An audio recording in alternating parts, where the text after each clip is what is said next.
the largest walk has ever seen. We've had some pretty good times over the years. Although we all came at different times from different places, we all have a few things in common. One thing is our lack of ability to keep our clothes on. You know, going to uniform school, you might think that this should not be a problem, but you are mistaken. We have several seniors, besides Alex Cole, who have trouble keeping their shoes on, you know. We have paramedics who can't manage to keep her shirt tucked in, skirt down, or socks up. Although she may have some evil forces working against her.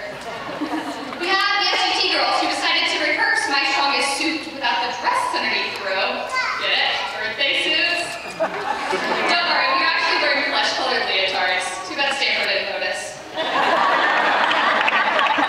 And then, of course, we have Tim Havnak, who started this year's senior camp out by wading out into the leech-infested waters of Camp Carter, wearing only his yellow, smiley-faced boxers that had a tongue in a very strange place.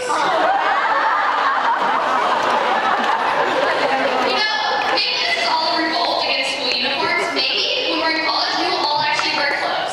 Probably not. We also share an understanding of certain phrases. When we got to college, people might not understand phrases such as quick like a bunny, or you can't combine your apples and oranges, or what buying furniture really means. Or even the significance of finding a dime on the floor. If you do not have the privilege of understanding what all these phrases mean, ask a fall graduate later. People we meet from this point on will never understand these things, but they will forever unite us as a class. The final common ground that we all share lies in the fact that we are a class of excellent people. If you ever had a class of mathematics, you have heard her repeat on many occasions Aristotle's famous words: "We are what we repeatedly do." Excellence, then, is not an act, but a habit. I believe the class of 2011 has made a habit of pursuing excellence. This is evident tonight as you see all the regalia in the room. Due to the abundance of chords, one might think that they're easy to attain, but in reality, each of these chords requires an immense amount of work. I'd like to take a moment to tell you what all it takes to get the regalia you see before you.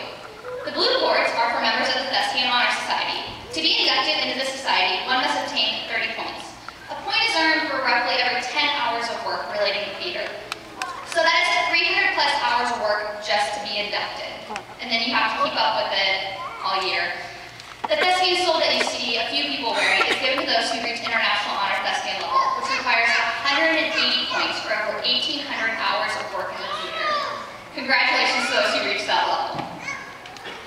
The gold and blue chords and souls are for the National Honor Society service. NHS involves a high level of commitment. NHS has a major emphasis on service. Each member must earn at least 30 hours of service per year. Most members exceed this requirement. This means that each student you see wearing NHS regalia has done over 60 hours of service for the school and community. I actually added up the total service hours for everyone, and we had in our class over 2,600 hours of service for the community and our school. The red chords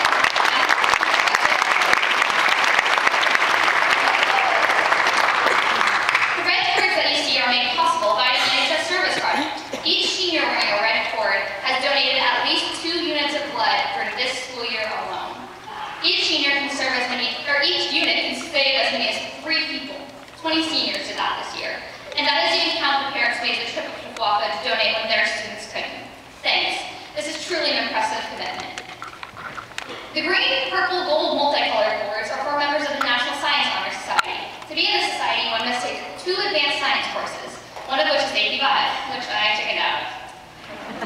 The rainbow chords are for the National Art Honor Society. They are responsible for putting on galleries, organizing fundraising events for the art department. The final chords you see tonight, the blue and white twisty ones, are for members of the National Dance Honor Society, our newest honor society. To be a member of this society, one must put in countless hours of dance performances.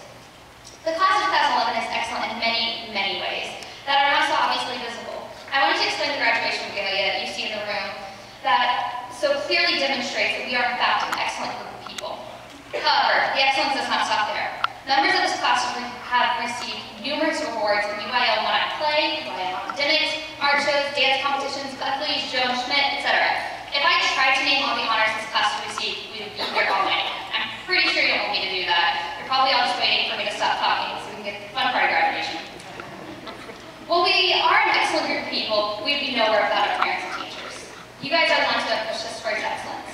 You all go above and beyond what is expected of you to teach us to go above and beyond what is expected of us. You are always there for us to help us grow. You give us countless hours of your life to take us on an aircraft carrier for a weekend. You push us to perform well because you know we can.